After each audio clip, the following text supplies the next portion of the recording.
two different narratives. So at the moment, the US election has happened, and we have two essentially very, very different narratives coming from both the left and the right on exactly what has happened. Key questions that will be covered in this presentation. What are the narratives on both sides? Why does Trump think that he has won? Is there any evidence of election fraud? Will the Supreme Court decide the election? And will the US have a crisis of legitimacy regardless of outcome? So firstly, the view from the Democrats, which is that Biden has won comfortably. Trump is a sore loser, and he should concede. Biden is the president-elect, and essentially the only reason that Biden has not been confirmed is because the bad orange man is bad. The Cheeto dictator refuses to give up power. They'll have to prize him out of the White House like a recalcitrant oyster. This message has been repeated with remarkable clarity across all the mainstream left. All the fact checkers are out in force to conform to this narrative and to make sure that everyone sticks to the same script.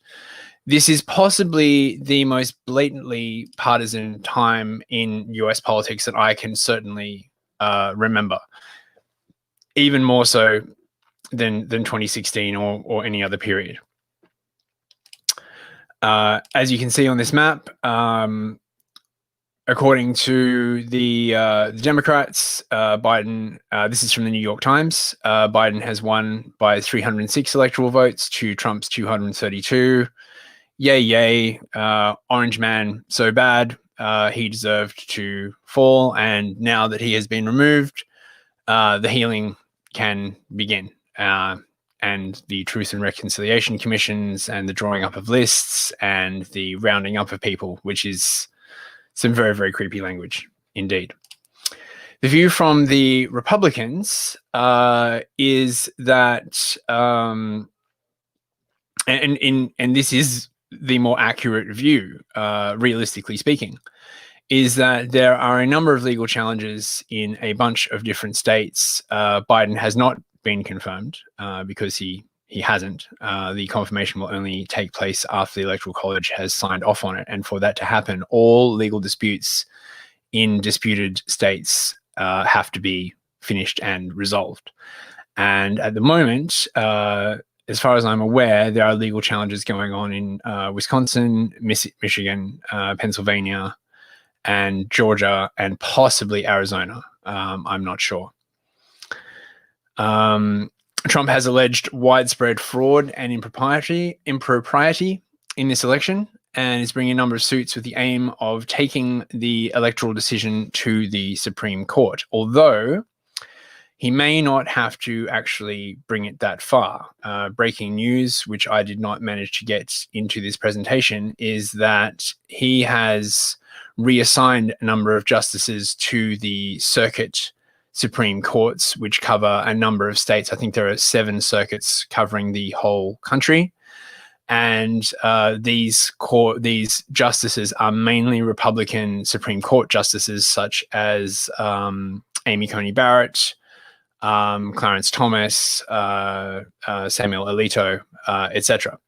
So if these current cases get kicked up to the circuit court, then it's entirely possible that they will be resolved in Trump's favor. The Trump team case is being led by Rudy Giuliani. He did a press conference yesterday where he alleged widespread fraud. He says he has thousands of sworn witnesses who are willing to testify under oath, thousands of sworn affidavits. He claims that the votes were systematically changed by insecure voting machines and by election infrastructure run by Dominion and Smartmatic. He also alleges coordinated activity by the Democratic Party in major urban centers, and he claims that Wisconsin Wisconsin, Michigan, Pennsylvania, Georgia, and Arizona have all been stolen.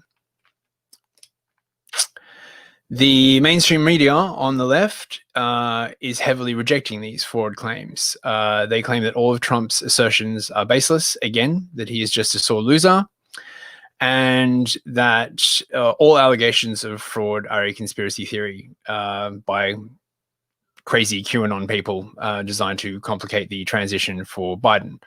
Although I must say at this point, if it is indeed a conspiracy theory, it is a conspiracy theory that is fervently believed by approximately half the country. I believe the latest poll is that 47% of the US population believes that there was something funny about the election. I think that's from Rasmussen. I don't have the exact poll data on me. As far as evidence goes, we will have to wait for the court case. Although some of the affidavits have been released, they make for quite interesting reading.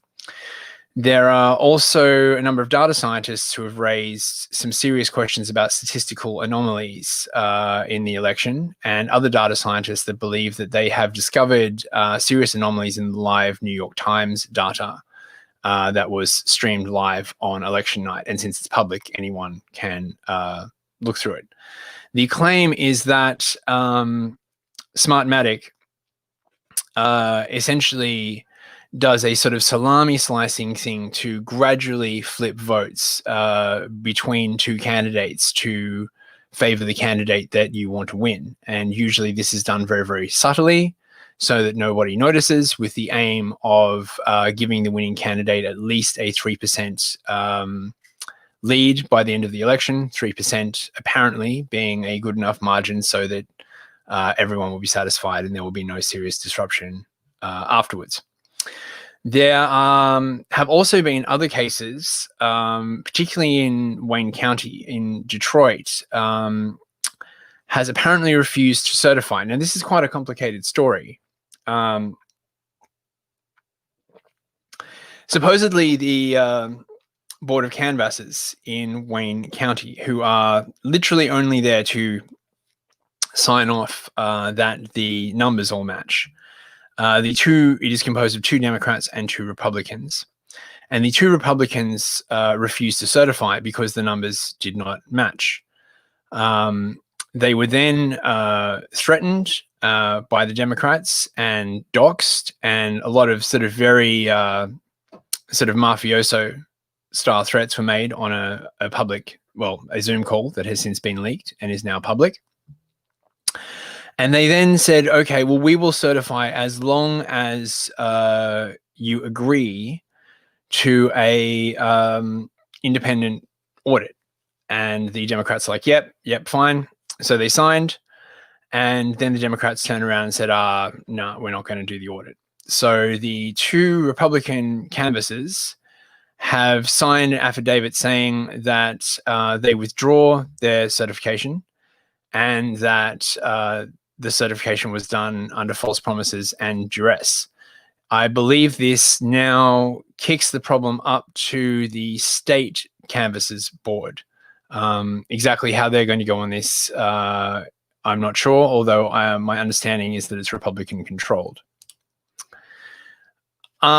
Despite what the mainstream media have been saying, it is not the media that calls the outcome of an election. It is indeed the Electoral College. So Biden is not the president-elect, despite his attempt to garner legitimacy by, making a phony office of the president-elect, which is not really a thing. Although, it could be a thing once he was confirmed as president-elect. But until he has been certified, until the election is certified by the Electoral College, he is not the president-elect.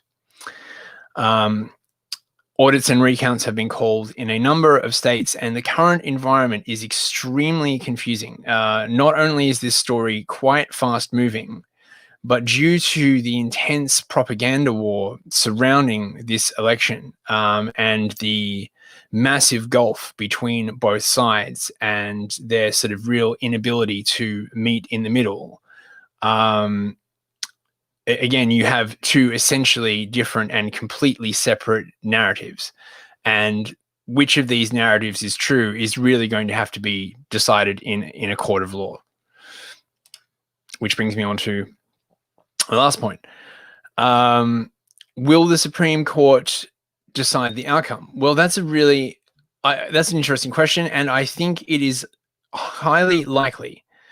Either the circuit courts will make a decision on whether to allow all the votes, and given some of these states are extremely close, it could flip these states for Trump and thus hand him the election. The Democrats are obviously very, very aware of this, and they are fighting tooth and nail to stop that from happening. There is precedent for the Supreme Court deciding an outcome. Bush Gore in 2000 was one such election. If you're old enough, you may remember the scandal of the hanging chads back before they had electronic voting, where there was much toing and froing over which ballots should be counted and which should not be counted, and some of the ballots were malformed and thrown out, and all of this kind of stuff. Again, accusations of fraud and impropriety have been made, and they're not just going to go away. And these accusations need to be resolved. If they are not, then we will have serious problems with the outcome of the election, and either side may refuse to accept the outcome regardless of what happens. Which leads on to whether the US will suffer a crisis of legitimacy. Now, regardless of which side wins, questions will be raised about the integrity of the US electoral system, which may require many years to undo. It will damage the legitimacy of whichever candidate wins, because whoever wins, the other side will essentially say, oh, you didn't really win, you cheated, and this is very, very bad for democracy in general. This may provoke a push to modernize and secure and indeed bring under federal control the US election infrastructure, which at the moment is mainly handled by the states, and much of it is handled by private companies, some of whom are extremely shady, like Smartmatic, for example. There is a affidavit that has been published that alleges that Smartmatic was in fact originally founded by associates of Hugo Chavez in Venezuela as a way to keep him in power. Again, whether this is true or not, I do not know, but someone has signed an affidavit to this effect, meaning if they are lying, they are open to perjury charges. This is one of the things that I would like to address to the people on the left. These affidavits are not just people talking smack on the internet. If you lie on an affidavit, you open yourself up to perjury charges. It's quite serious. It's the same as lying in court. A sworn affidavit is where you swear that something is true, and there are penalties if it is not. What will happen after the election? Will there be violence? Well, the right has been activated by the accusation that Biden stole the election. They have said that they will keep resisting until Trump is declared the winner. Up until this point, the right has been relatively quiescent. There have been a few cases of lone wolf attacks and people flipping out, but there has not been any concentrated action where all of them turn up with weapons and attack anyone or anything. If Trump loses, this could be a real possibility. The Proud Boys especially are extremely behind Trump in this regard, and have said that they will keep protesting and showing up until Trump is declared the winner. If Trump does win through legal challenge, there will absolutely, in my opinion, be violence from the left. Antifa is going to kick off massively. I would expect more riots in major urban centers, more fires, probably more killings. Exactly how bad it'll get, no one knows, but it could get pretty significant in my personal opinion. Right, that's about it. thanks for coming to my TED Talk. If anyone is actually on the YouTube screen, on the YouTube channel, and wishes to, say anything, or indeed, you can come on the StreamYard if you want to come and check it out. Hello, all new listeners. It seems like we actually have some listeners now. Thank God. It's a little less intimidating than simply talking into the blank internet. I'm happy to open it up for discussion if anyone else would like to jump on and say hello. Until that happens, just to fill some dead air, I'd like to talk a little about the accusations regarding Smartmatic and Haley Ulysses, nice to see you, man. About the allegations with Smartmatic and Dominion. Now, as I already mentioned, Smartmatic has been accused of being set up by Chavez in order to specifically rig elections. The allegation is that Smartmatic was literally designed that way from the ground up. Now, this is a extremely serious charge. I mean, it doesn't get more serious than this. There are also charges that Soros has had a hand in it, that China and Cuba have also had a hand in this. These are potentially explosive charges. If this can be proven in court that there was foreign interference, then unlike Russiagate, which basically fizzled out into nothing, this will be very serious. Wars have been started over less, let me assure you. So if there is solid proof, and there has been a rumor circulating for a while, again, this is not confirmed, I have merely heard it reporting, although apparently Sidney Powell, who's one of the main lawyers for the Trump team, has come out and said as much.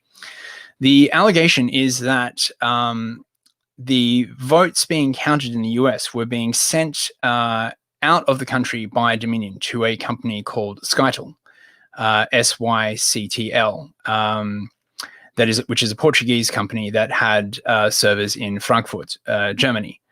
Now, apparently, these servers were seized by the US Army on the night after the election, or very, very close to the election. I was following this rumor on Telegram when it came out, and I'll say one thing about Telegram: not everything you hear is true. But if you want, the freshest, most up to date news, the closest to the coalface, that is most definitely the place to be.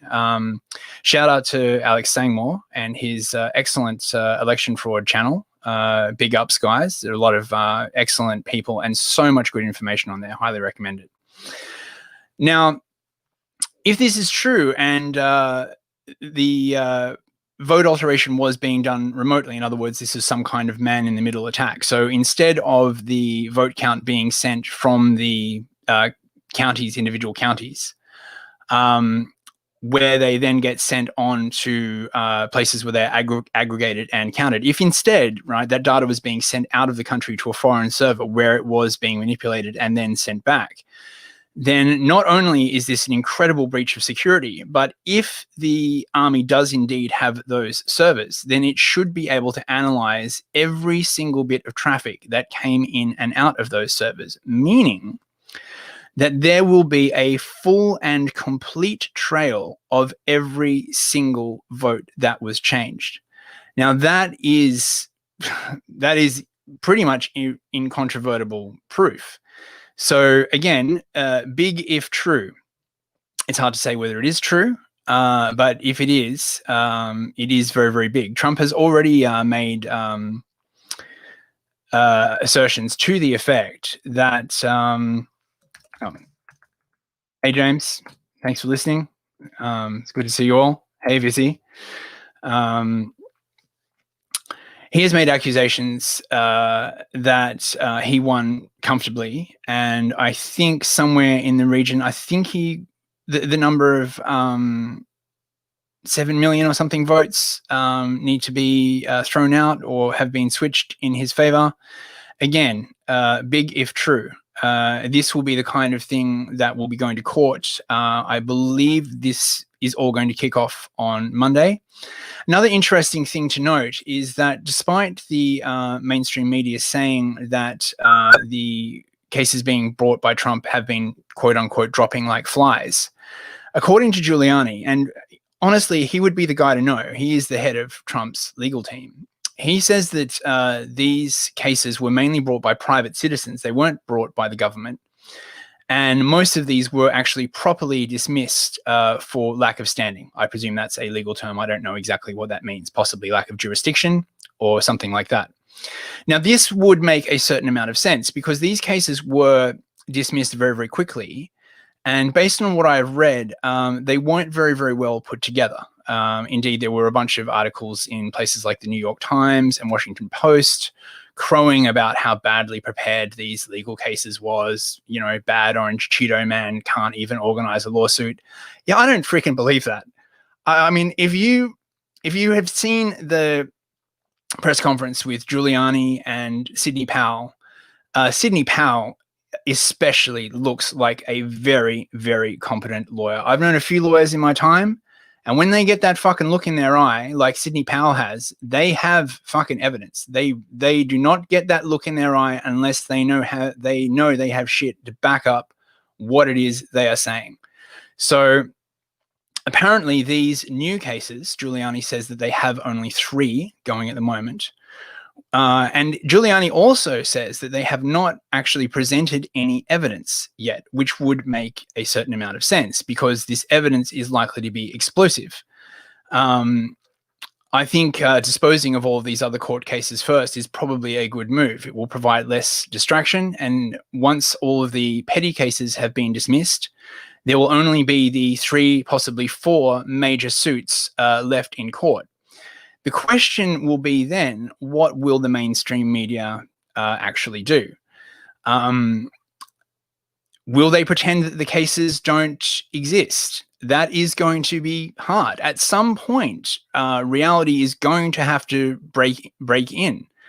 Biden supporters will be like, you know, why has bad orange Cheeto man not conceded? I suppose they could spin it again to say, well, bad orange Cheeto dictator has not, submitted yet because, I mean, you know, he's a child and he's a racist and he's a homophobe and, you know, he's a bad orange man, you know, so you can't expect him to do anything. You know, we'll have to like kick down the White House door with the special service and drag him out in diapers and give him a good spanking. But that does not seem to be at all what Giuliani and Powell are saying. They believe that they have very, very serious evidence. Now, when this evidence comes out, as I said, it's going to be a very, very interesting thing to see. The news on the right will definitely report it. The news on the left is going to suffer a massive cognitive dissonance. So obviously Orange Man bad, and therefore anything Orange Man's lawyers say is also bad and a lie. So anything they say obviously cannot be true. Orange Man, Giuliani works for Orange Man. Sidney Powell works for Orange Man. Anyone who works for Orange Man is obviously bad. I mean, Orange Man bad.